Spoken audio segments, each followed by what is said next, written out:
E ancora una volta molto duro il commento del presidente della regione Massimiliano Fedriga quando lo si incalza sulle polemiche attorno alla partita di calcio fra Italia e Israele, valida per la qualificazione ai mondiali, in programma il prossimo 14 ottobre. Il suo affondo punta dritto verso quella parte politica che a sua detta alimenta la narrazione di Hamas per pura propaganda. Sono convinto inconsapevolmente che ci sia una parte politica che sta però alimentando la propaganda di Hamas.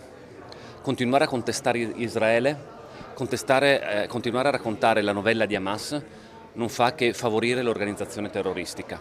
Continuare a creare polemiche su Italia-Israele non fa che favorire quel racconto falso di Hamas che parla di genocidio. C'è una situazione drammatica nella striscia di Gaza, ma non c'è genocidio. Bisogna raccontare che Hamas affama la sua popolazione. Per anni lo ha fatto per tenerla sotto ricatto, perché sì, che c'è un dramma, ma creato principalmente da Hamas.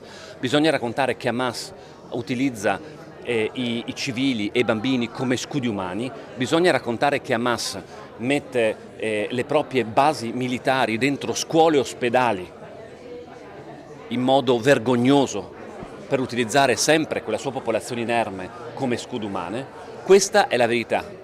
Dopodiché mi dispiace, mi sorprende, sono rammaricato che qualcuno si metta a disposizione anche in Italia per fare per un interesse partitico, politico ed altro a disposizione della propaganda di un'associazione di terroristi che ha prima di tutto responsabilità verso la propria popolazione, che ha utilizzato, ha ammazzato e continua a farlo. Una posizione sul tema arriva anche da Zero Calcare che con una propria locandina scrive "Show Israel the Red Card", mostrate a Israele il cartellino rosso, chiamando a raccolta il 14 ottobre alle 17:30 in Piazza della Repubblica a Udine, un movimento di protesta. Capitolo dei minori stranieri non accompagnati. Dopo la lettera inviata dal sindaco di Gorizia Rodolfo Ziberna ai ministri Piantedosi e Giorgetti e per conoscenza anche a Fedriga per affrontare normativamente la situazione, il governatore del Friuli Venezia Giulia si aspetta soluzioni a livello nazionale pur conscio che un cambio di passo non potrà arrivare nell'immediato. Non possiamo immaginare che sia il passo risolutivo.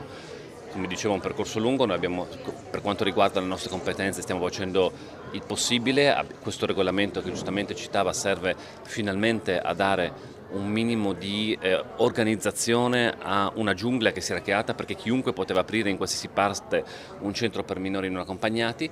Oggi c'è il problema delle risorse, stiamo interloquendo col governo perché è un problema a livello nazionale e non regionale e ci auguriamo ovviamente che si trovino le coperture per rispondere non a una promessa futura ma a una promessa passata fatta a livello nazionale ai comuni che oggi si trovano in situazioni di estrema difficoltà dal punto di vista economico per quanto riguarda questo settore.